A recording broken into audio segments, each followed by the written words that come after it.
From the nation's capital, Monrovia. Good afternoon and welcome to King's News Brom, a 45 minutes news presentation about Liberia, Africa, and the rest of the world. Today is Thursday, December 11, 2025, and I'm Newton Tokma presenting stories we follow in this afternoon. Office of the Establishment of War and Economic Crimes Court announces plans to prosecute individuals captured as child soldier during Liberian crisis. The office Executive Director Councillor Jala Babu says heinous crimes were committed by child soldiers. Liberian National Bar Association President Councillor Bernard Varman says Liberia's main challenges remain access to legal representation, basically for poor, the detained, and marginalized, and those living in rural areas. Grand Creek County Senator Dominic Batikwa calls for institutionalization of the National Sanitation Day as he presents Bill to the Senate plenary. And away from Liberia, rebel forces have entered the last government held seated in mineral-rich Eastern Democratic Republic of Congo in an offensive that has forced thousands to flee across the border into Burundi, residents say.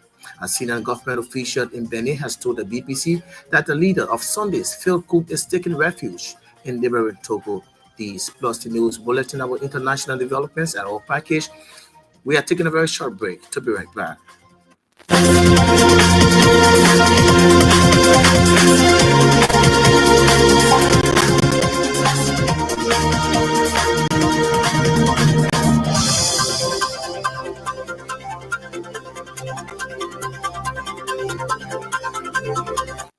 Thanks for rejoining, and let's now have the news bulletin. The executive director of the Office for the Establishment of War and Economic Crimes Code has announced that all those captured as child soldiers during the Liberian Civil War will be held to account upon establishment of the court. Councillor Jala Babu noted that these children, most of whom are now adults, are said to have committed heinous crimes during the Liberian Civil War. He made the disclosure when he spoke at the program marking the 27th celebration of the International Day of Human Rights Defenders, organized by the Coalition of Human Rights Defenders in Monrovia on Tuesday. Also speaking, the Secretary General of the Civil Society Human Rights Reform of Liberia, Adama Dempster, alarmed over continued threats on the lives of human rights defenders, despite assurance from the government to provide security for all Liberians.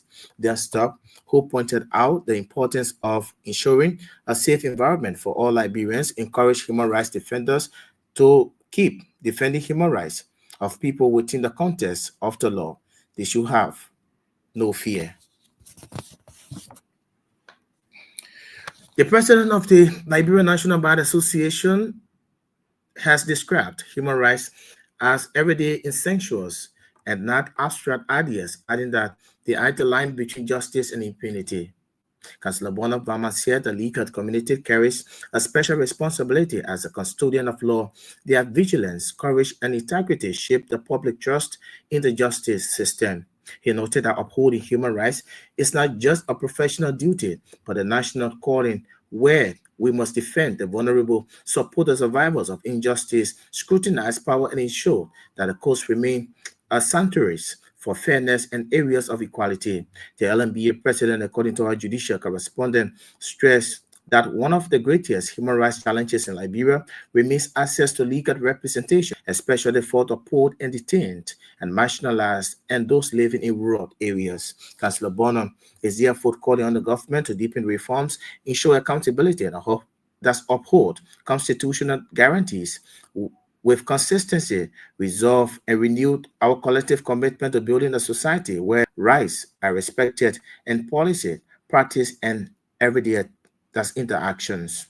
Our judicial correspondent said the LMBA president made a statement Wednesday when he delivered the keynote address marking the celebration of the International Human Rights Day in Monrovia.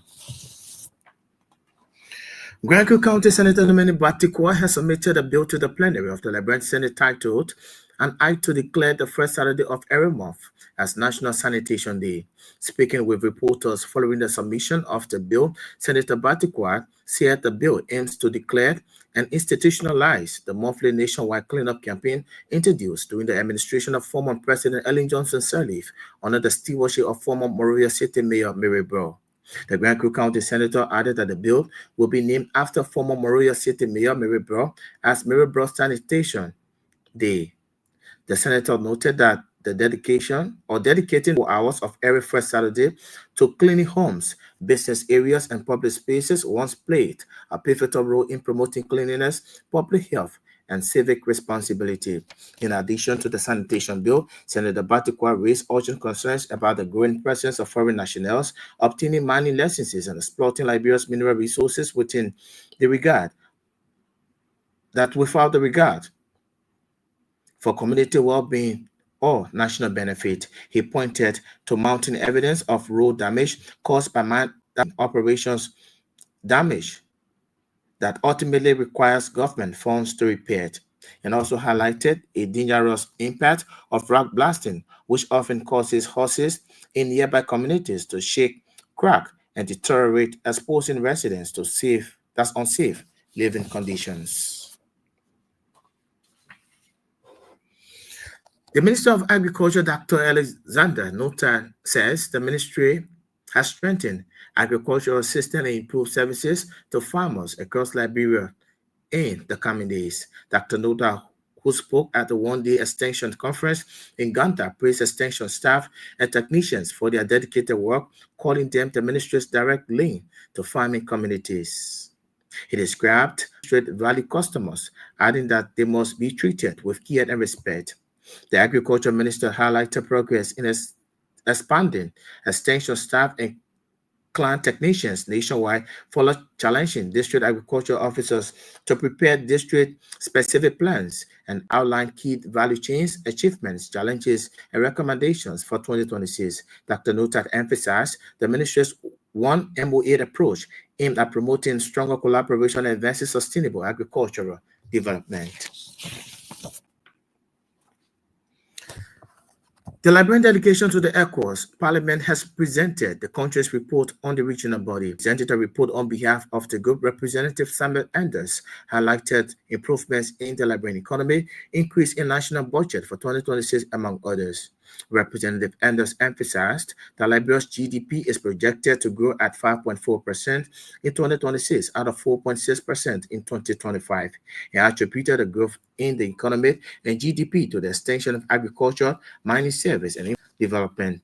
Anders informed members of the ECOWAS Parliament that for the first time, the Liberian economy has grown steadily to 1.2 billion in 2026. The Independent National Commission on Human Rights has released a damning report on human rights situation in Liberia with rape and mysterious deaths, disappearances dominating the cases reported from several parts of the country. The chairman of the commission, Councillor Dempster Brom, disclosed that human rights monitors also reported cases of suspects died in police custody. Councillor Brown made a disclosure at a program marking the observance of the commemoration of the International Human Rights Day organized by the Independent National Commission on Human Rights in collaboration with the United Nations Office of High Commission for Human Rights. Delivering a keynote speech at the program, the chairperson of the Law Reform Commission, Councillor Bernard Varman, called for collective efforts in upholding the respect for human rights in the country. Councillor Varman, who is also the president of the Liberian National Bar Association, said the respect for human rights is not measured by the number of cases won in courts, but treat all equal before the law. The program, which held under the theme, Human Rights are Our Everyday Essentials,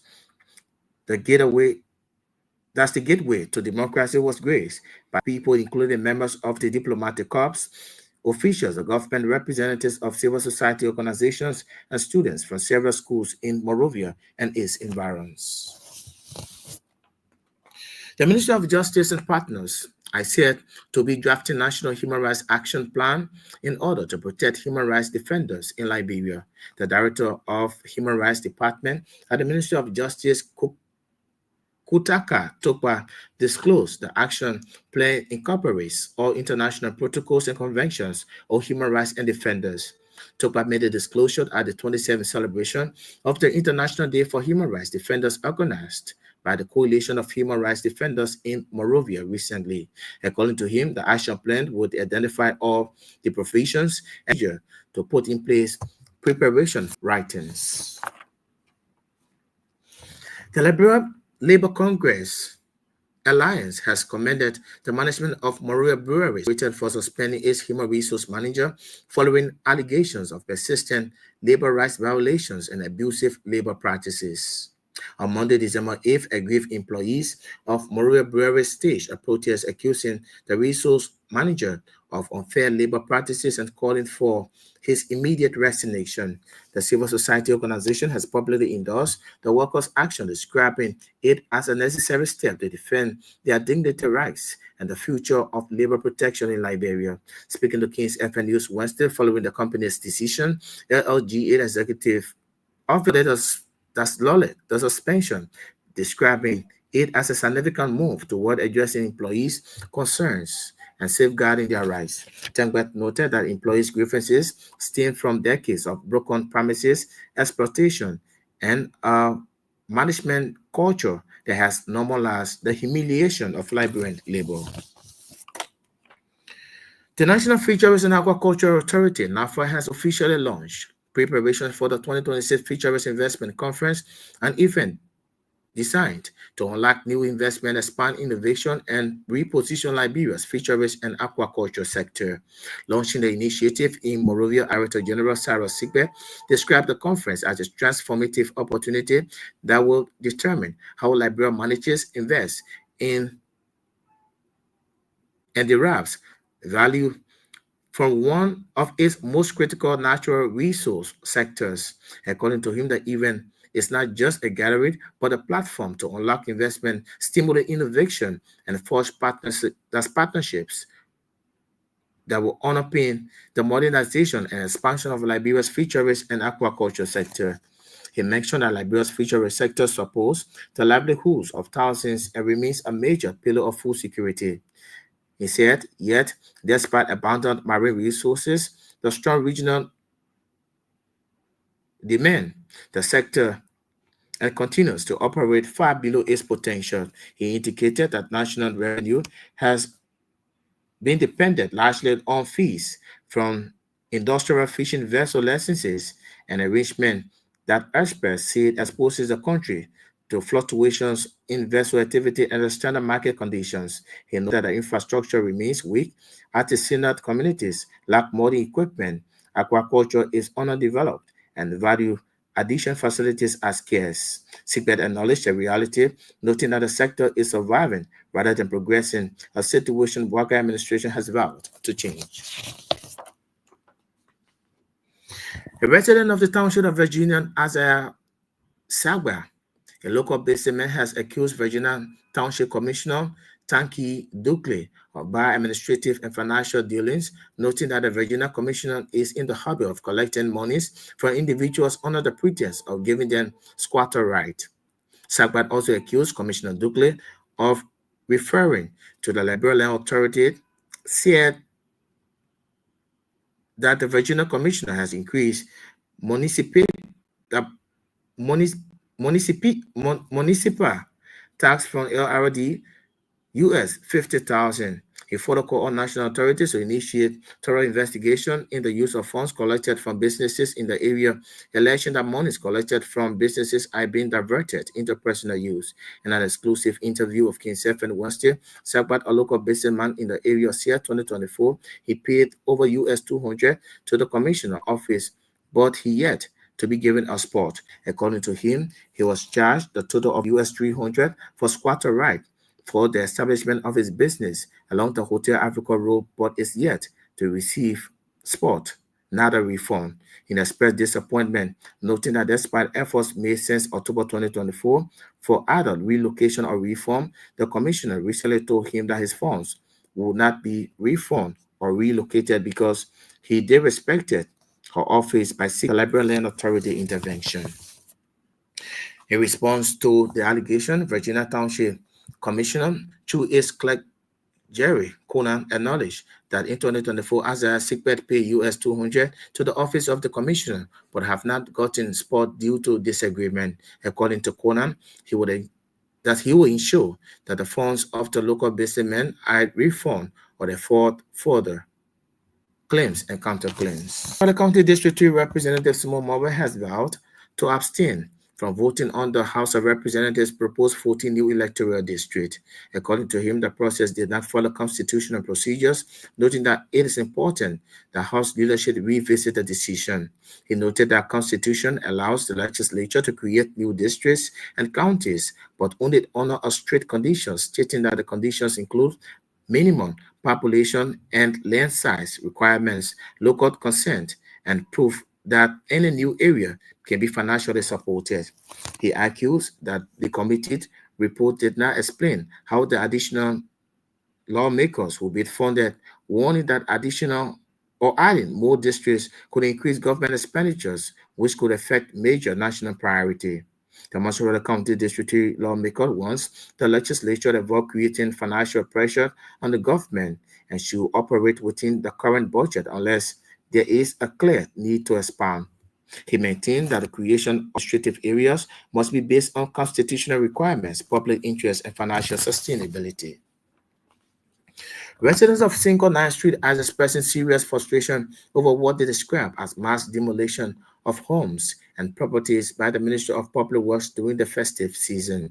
Speaking to journalists, one of the community members who identified himself as Mohammed Messenger said the demolition exercise was carried out without any proper engagement with property owners, leaving several residents homeless, and added that many families were taken by surprise, receiving sudden calls informing them their homes were being torn down despite no official communication from the authorities. The displaced residents are appealing to the national government, to the Ministry of Public Works, to halt the demolition exercise after the festive season, noting that many people are already struggling to hustle during this period.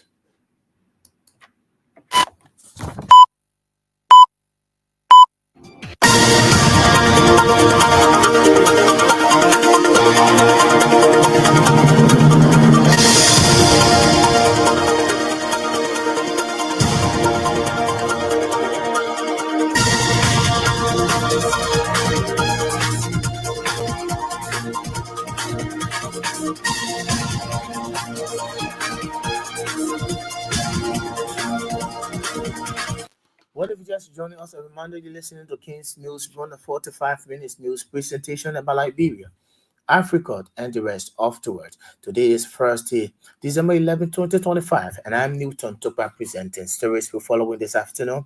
The Office of the that's Economic Crimes Court announces plans to prosecute individuals captured as child soldier during Liberian civil crisis. The office executive director, Councillor Jala Babu, says India's crimes were committed by child soldiers. Liberia National Bar Association President, Councillor Bonovama, says Liberia's main challenges remain access to legal representation, basically for poor, the detained and marginalized, and those living in rural areas. Grand Creek County Senator Nemeni Batukwa calls for the institutionalization of National Sanitation Day as it presents bill to the Senate plenary. The way from Liberia, rebel forces have entered the last government-held city in mineral-rich Eastern Democratic Republic of Congo in an offensive that has forced thousands to flee across the border into Burundi, residents say. A senior government official in Benin has told the BBC that the leader of Sunday's failed coup is taking refuge in neighboring Togo. These are stories who follow news from. We are taking another short break and we'll come back. We'll bring you the voices of the newsmakers.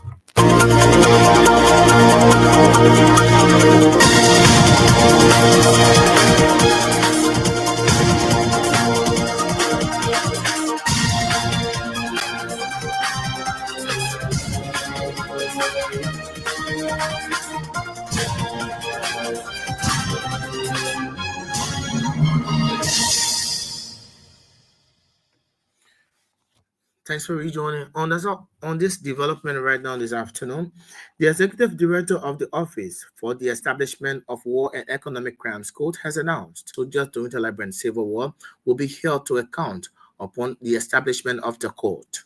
Councillor Jalabapu noted that these children, most of whom are now adults, are said to have committed heinous crimes during the Liberian Civil War. As we proceed of the court, that is the World Economic Crimes Court, the National Anti-Corruption Court, we emphasize the interests of children. There were many child soldiers during the civil crisis. Today they are adults, and people believe that they should be prosecuted for atrocities that are ascribed to them. While they may have their own issues today, the issues of the civil war with respect to children are critical, and so we take that seriously. Respecting human rights is the bedrock of peace and reconciliation. I hold the view that it is because of the abuse of human rights in the past that with the civil war, and even before the civil war, civil crisis. You see, when people's rights are abused and they reach a point and make a determination that they don't have redress, they resort to violence. Sometimes they may not be what they want, but the ultimate result is violence. So it's important that we pay attention to respect for human rights and ensure that it is defended. On that note, I challenge us to stop misrepresentation, to stop the unwarranted attacks on our fellow human beings, and to stop taking news that are far from reality, and to stop making ourselves to appear more than who we are. Because you see, one of the things in this country is when people begin to say to other people, you know who I am? Let us stop the you know who I am and fall in line to the right thing. As we celebrate today, we're knowing that under the laws of Liberia, irrespective of status or age, everyone has a right. Once you're in this country legally, you have a right. Even those who are not in the country legally cannot be abused. Their rights must be protected. He is the Executive Director of the Office for the Establishment of War and Economic Crimes Court, Councillor Jala Babu speaking. The President of the Liberian National Bar Association has described human rights as everyday essentials and not just abstract ideas, adding that they are the line between justice and impunity. Councillor Bonavama said the legal community carries a special responsibility as a custodian of law. Their vigilance, courage, and integrity shape the public trust in the justice system. He noted that upholding human rights is not just a professional duty, but a national calling where we must defend a vulnerable, support, and survivors of injustice, scrutinize power, and ensure that the courts remain a sanctuaries for fairness and areas of equality.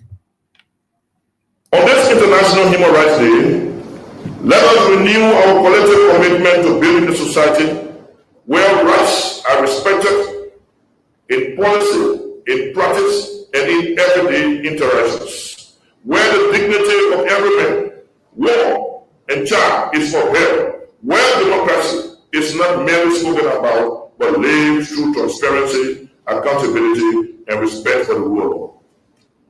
Let this day remind us that the defending of human rights is not a task for tomorrow. It is the responsibility of today. As we commemorate International Human Rights Day, let us renew our conviction that the dignity of every Nigerian is that the liberties enshrined in our Constitution are living realities for every citizen. Let us build a legacy that future generations will inherit with pride, not regret. Human rights are not a gift from the powerful. They are the birthright of every human being, and our responsibility is to defend them every day, in every case, for every person. May God guide our efforts. I call on the legislature to pass laws that strengthen justice, protect women and children, and promote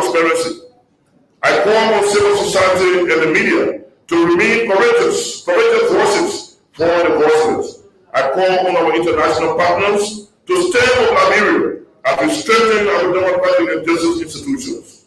The Liberian people, let me call on you to demand rights, respect others' rights, and defend the rule of law. And to my colleagues in the legal profession, let us remember that history will judge us not by the cases we argue and win, but by the principles we defended. Not by the titles we held, but by the injustices we challenged. Not by the comfort of silence, but by the courage of truth. He's the president of the Liberian National Bar Association, Councillor Bono Vamade speaking. The Minister of Agriculture, Dr. Elizana Nota, has said the ministry has strengthened the agricultural systems and improved services to farmers across Liberia in the coming years. Dr. Nota, who spoke on day one of the Extension Conference in Ganta, praised Extension staff and technicians for their dedicated work, calling them the ministry's direct link to farming communities. Amended and you are hired, the value is there to keep yourself. So we urge them to be serious, to go to the video station, work hard, and we can do everything to build a capacity. But those who will not show serious. Now that the fair is on, what is in it for the Liberians? Well, this is part of the fair. We're going to be doing the work where the president will be speaking. Liberian people will be seeing their farm will display what they have done over the past 12 months. We will be seeing what is happening with innovation in the agriculture sector. We will be seeing activities that take place. So we urge our Liberian people to come and see their farmers, come and honor them, come and purchase what they have produced. And we urge our farmers to present their best. He's the Minister of Agriculture, Dr. Alexander Notade speaking. The Liberian delegation to the ECOWAS Parliament has presented the country's report to the regional body. Presenting the report on behalf of the group, Representative Samuel Enders highlighted improvements in the Liberian economy, increased international budget for 2026, among others. Representative Enders emphasized that Liberia's GDP is projected to grow at 5.4%, 8.6% in 2025. A key note at the 2026 budget show real GDP is projected to grow about 5 up to 4.6% in 2025. Key drivers have been expansion in agriculture, mining service, and infrastructure development, as inflation is expected to moderate at 5.1%. Maintaining a single-digit trend, while prudent fiscal measures and improved domestic revenue collection of prudent microfinance stability. The general economic situation is best captured in the just released the Little Challenge Compact report, the MCC report of 2024, which are released in 2025. While the schools indicate the struggle in some economic indicators, such as natural resources, protection, and business setup, which are believed to be linked to more broader challenges in the economic framework. However, significant improvements are being reported in the areas of fiscal policy, inflation control, and access to credit. We are all aware that lower inflation rate often reflects the lower prices in basic commodities and services in general economic context. Also, access to credit means the more likely it is for small business, which are the engine of economic growth, to thrive, thereby leading to job creation. On the other hand, some recent economic improvement have been noted with the decrease in fiscal deficit and increase in exports, driving some growth, while on the other hand, can get to note for the first time, Liberian national budgets have been able to reach $1.2 billion. My target consequently formulated in the context of the medium-term expenditure framework, the multi-year program budgeting and providing the amendment and restatement Public Financial Management Act of 2009. Liberia has also made straight with gathering, budgeting, and planning alongside budgeting and planning and national budget framework in 2026.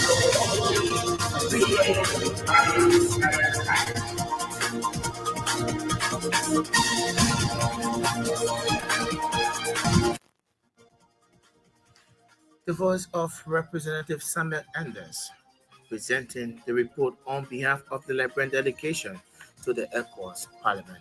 Well, folks, if you just joined us with the time half past the hour, a reminder, you're listening to King's Newsroom, 45 minutes news presentation about Liberia, Africa, and the rest afterwards. Today is Thursday, 2025. I am Newton to presenting stories we follow in this afternoon. Office of the Establishment of War and Economic Crimes Court announces plan to prosecute individuals captured as child soldiers during Liberian civil crisis. The office executive director, Councillor Babu, says heinous crimes were committed by child soldiers. Liberian National Bar Association President, Councillor Brom says Liberia's main challenges remain access to legal representation, basically for poor, the detained, the marginalized, and those living in rural areas. Grand Crew County Senator Numeni Batukwa calls for the institutionalization of a National Sanitation Day as it presents to the Senate plenary. Away from Liberia, rebel forces have entered the last government-held city in mineral-rich Eastern Democratic Republic of Congo in an offensive that has forced thousands to flee across the border into Burundi, residents say. A senior government official in Benin has told the BBC that the leader of Sunday's failed coup is taking refuge in neighboring Togo. These are stories we're following here this afternoon against Brom. We are taking another short break. I'll be right back with more forces on the program.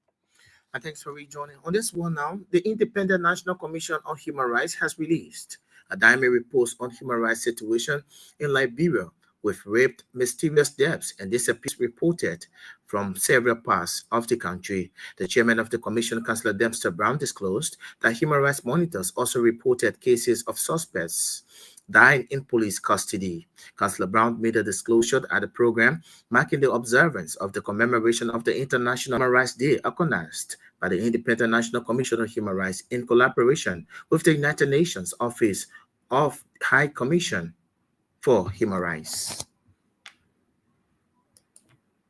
They monitored, documented 38 rape cases. Besides the 38, we have 12 cases of mysterious death.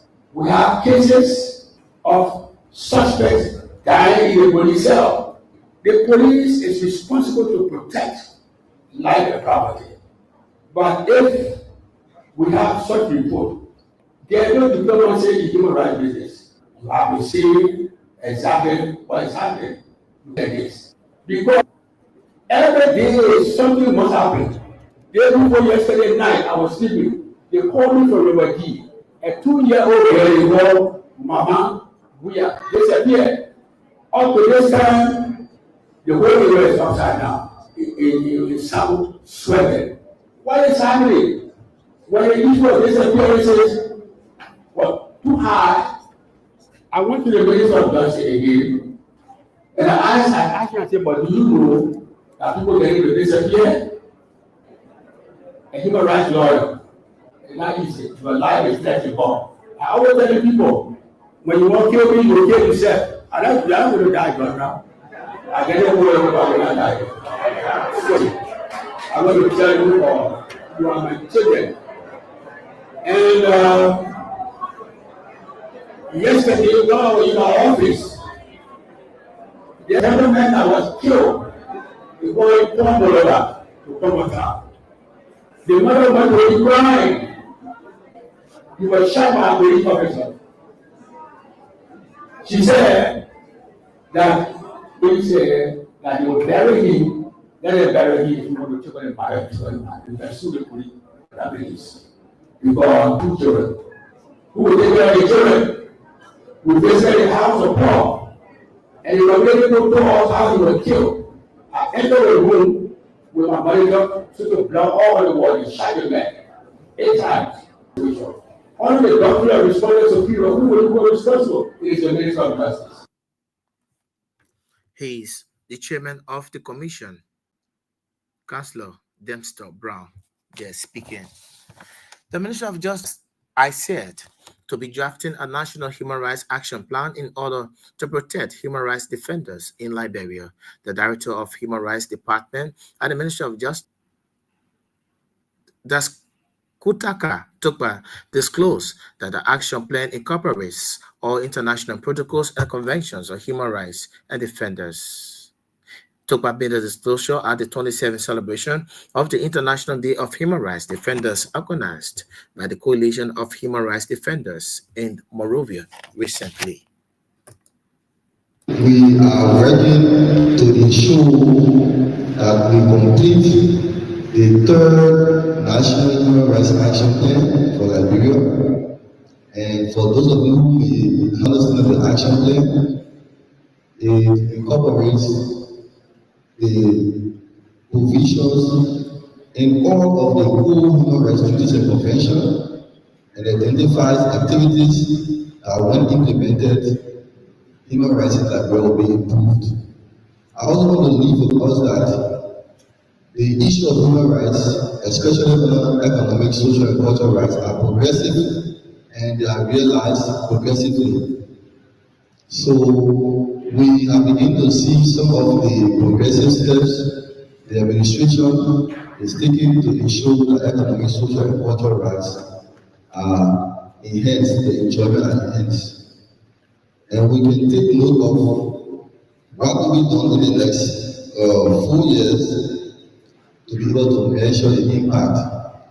So the importance of the Human Rights Action Plan is that we'll be able to identify all of those key areas, those key issues that need to be addressed, and then we'll put action points, and then we'll put budget lines, and then we can act. He's the Director of Human Rights at the Ministry of Justice, Kutaka Tukba, they are speaking. The Liberia Labor Governance Alliance has commended the management of Monrovia Breweries Incorporated for suspending its human resource manager following allegations of persistent labor rights violations and abusive labor practices. On Monday, December 8th, aggrieved employees of Monrovia Brewery staged a protest accusing the resource manager of unfair labor practices and calling for his immediate resignation. The civil society organization has publicly endorsed the workers' action, describing it as a necessary step to defend their dignity, rights, and the future of labor protection in Liberia. Speaking to King's FM Wanstead following the company's decision, LLGA Chief Executive Officer Josh Tengbert lauded the suspension, describing it as a significant move toward addressing employees' concerns and safeguarding their rights. At the Liberal Labor and Governance Alliance, Liga, we firstly want to commend the step taken by the management of Monrovia Club Breweries on suspending or on the suspension of the human resource manager, giving series of grave allegations and emanating from worker abuse, mismanagement of the Decent Work Act of Liberia, misapplication, wrongful dismissal, refusal to allow improvement in wages for workers that have worked with the entity for over 5 years. We are very happy that the management was willing to see that such allegations don't go unnoticed. However, we are also asking that the management do the following things. We want that the management conduct speedy investigation into this matter. We want that the management with immediate effect dismiss the human resource manager and any other person associating with crimes against workers. We want the management to create the health committee at Monrovia Club Brewery, and that committee should include representatives of the worker union, representative from the human resource management, and representative from any other model union that is supervising the worker union at Monrovia Club Brewery. Representatives should also come from the Ministry of Labor Tripartite Declaration Committee, so that when issues of such come about, there will be, people on ground at first hand to visit and understand exactly what are these things, because we listen when A worker said that his one was on shift, and his that is a shift that has over 20 persons, but he was the only person on that shift that night, and because he was the only person, the workload was too heavy on him to the extent that caused wasted in his eye, and that management refused to support him. He did not get any benefit, and up to present, he still live with that scar. We believe these things should never society. We understand that the violation of the Decent Work Act is very huge in our country, and it's because of a constant disregard of the collective bargaining. Arbitrary dismissal and redundancy without due process should end. Unsafe working conditions should not exist in any working in any work station. Exclusion of Liberians from key positions should not be allowed because the liberalization law supports that. The liberalization law calls for. He's the Chief Executive Officer of Liberia Labor Governance Alliance, Josh Tengbe, speaking.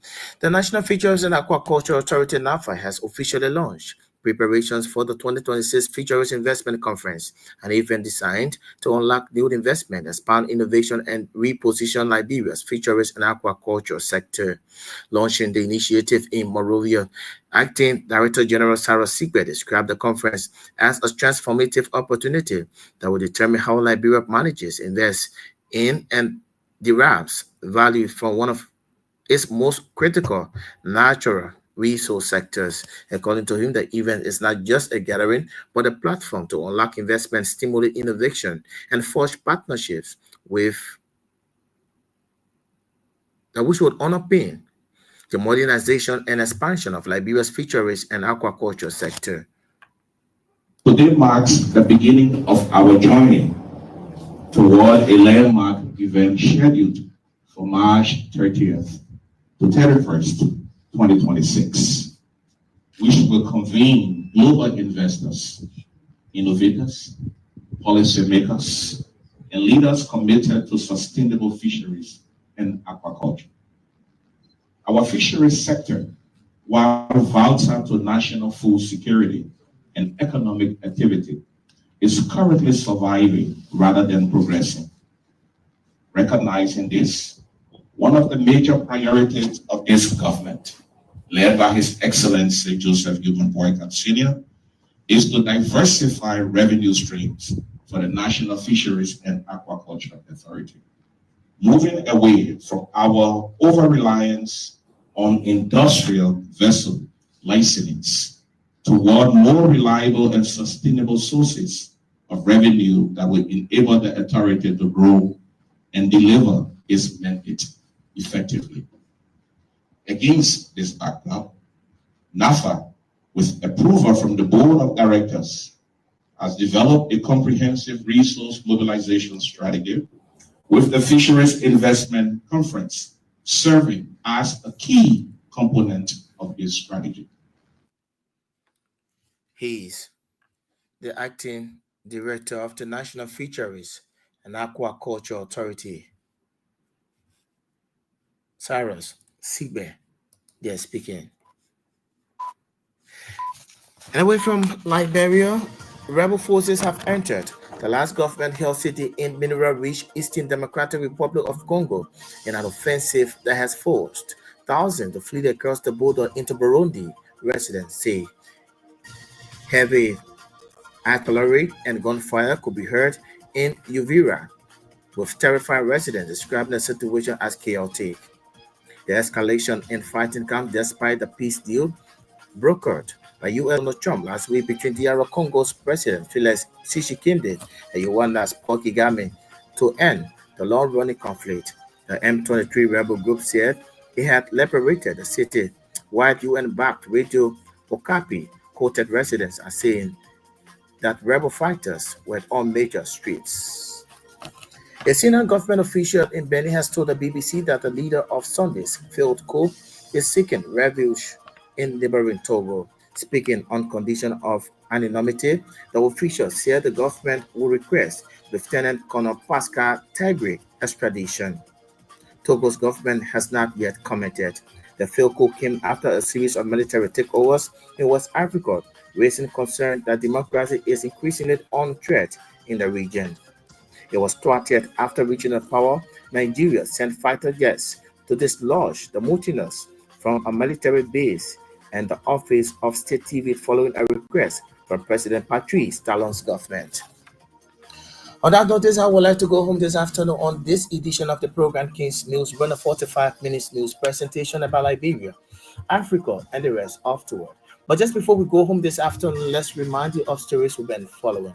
Office of the Establishment of War and Economic Crimes Court announces plans to prosecute individuals captured as child soldiers during Liberian crisis. The office executive director, Councillor Jalababu, says heinous crimes were committed by child soldiers. Liberia National Bar Association President Councillor Bonavama says Liberia's main challenges remain access to legal representation, basic college for the poor, the detained and marginalized, and those living in rural areas.